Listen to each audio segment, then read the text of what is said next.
Hi Simon, how are you? I'm good, thanks. Good. Thanks for joining me and your busy schedule. Appreciate it. That's all right. No Um, problem. just thought it would be nice to have a quick get together on the Cornwall trip, as we've done a video with Cornwall Wildlife Trust.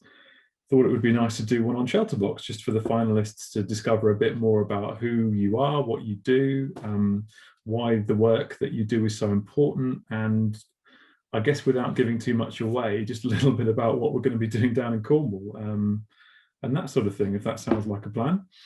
Yeah, no problem at all.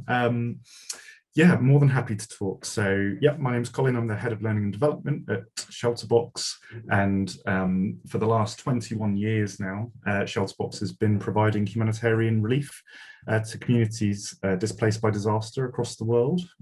So we specialise in shelter, providing sort of tools, tarpaulins, what we call household items. So things like solar lights or mosquito nets or water filters, the essentials really to surviving.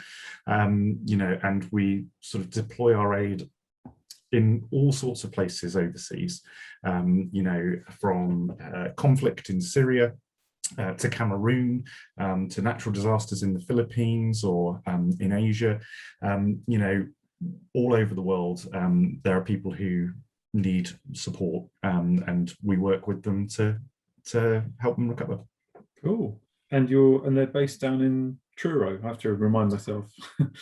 Yeah, absolutely. So we originally were born as a Rotary Club project from the Rotary Club of Helston Lizard in 2000.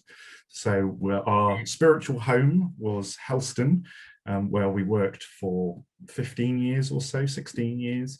Yeah, and then we moved to a new head office in Truro as we've grown and expanded, and we needed to have a bit more space. So that's where we're based now. But we do have shelter boxes all over the world. So we have an affiliate network. So we have somewhere between 15 and 17, the numbers change from time to time, affiliates. So we've got ShelterBox USA, ShelterBox Canada, ShelterBox Australia, and you can find out how many we have on our website, and they all support the sort of global organization's effort to provide shelter. Amazing. So, and what kind of areas is ShelterBox working in the world currently, with all that's going on with COVID and with all the other natural disasters? Where are you working currently? Yeah, so I'd say sort of two of the responses we've been engaged in for a long, long time pre-COVID, that we're currently working in are Syria and Cameroon. So obviously Syria has had war in its country for a long time now, and COVID is just another threat on top of that. Lots of people facing some really challenging circumstances. So we've been working in sort of displacement camps in Syria for a long time and continue to do so. And again, Cameroon is a sort of another displacement crisis where, due to the Boko Haram violence in neighboring countries, you have lots of refugees sort of flooding into Cameroon.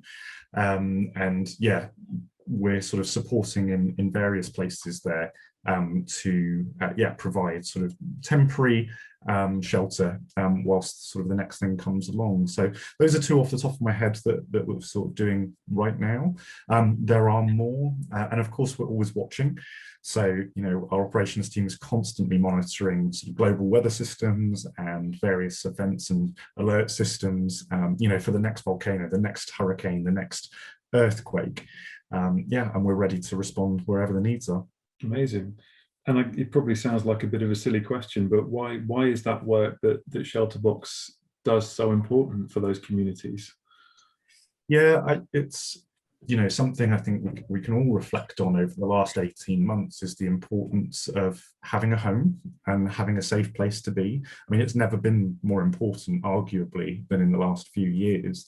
And everything that a home gives you, the ability to access services and your support network, somewhere to be safe, somewhere for your possessions to be safe. It's really at the root of everything, in terms of stability for life. And when you don't have it, how do you access any of those things? So for us, we sort of passionately believe that shelter is at the bedrock of human experience and dignity. And yeah, we're sort of ready to provide that emergency assistance for those communities across the world that find themselves without through no fault of their own. Yeah. Now I know I know from experience that the ShelterBox training is a closely guarded secret. But what is a kind of what can the finalists expect from their few days with ShelterBox down in Cornwall? No problem. Well, I hope that it will be really engaging and really exciting. We're going to have the finalists doing task after task, in what we call leadership activities or command tasks. We're going to take people out of their comfort zone a little bit.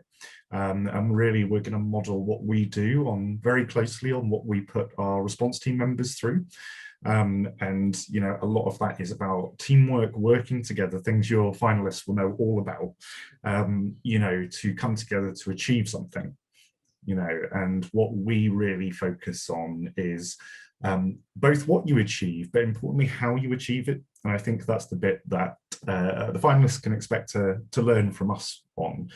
Our model of deploying people to support crisis-affected communities means that the team that you are working with when you are in context or in country, and you may never have met them before. So actually, it's hugely important for us that people know how to work effectively together in a challenging environment.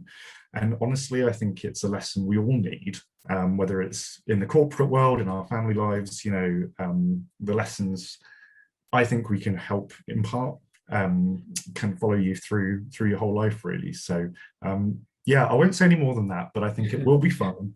It will be challenging. There's a strong chance of rain, which only makes it more interesting.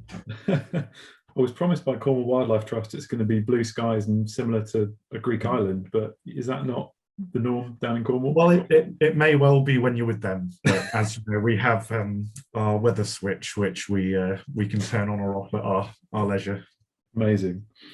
That's really interesting. And I guess for those people who are thinking, well, I'm less likely to kind of go out to Syria or Cameroon, but on a local level, what kind of things can people get involved in that may not be going out to those countries and contributing at the on the coalface, so to speak, but what can people do locally?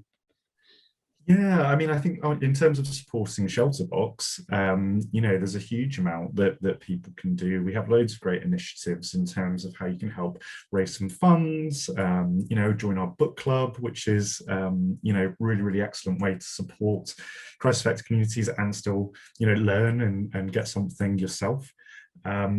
Just raising awareness and talking to people about the organisation, after you've come and visited us, all of that helps to raise, our profile and, and contribute towards helping people all over the world. And I think we often talk about, it's often said like you just did actually, the response teams at the coalface, but the reality is we can't do any of that, without the vital support of everybody providing the funds for us to do it. So they're two things that work beautifully together, and both are as important as each other. So there's plenty of ways, and hopefully once you've come and seen us and gone through a bit of an experience with us, you'll be really motivated to support us. Yeah. Looking forward to it. Well, you're a busy man, so we'll leave it there. But I think that gives us a nice flavour of the kind of things we can expect, and the weather, and the why, and all that kind of thing. So fantastic. Super. No problem. Well, good luck, and we'll see you soon. Thank you.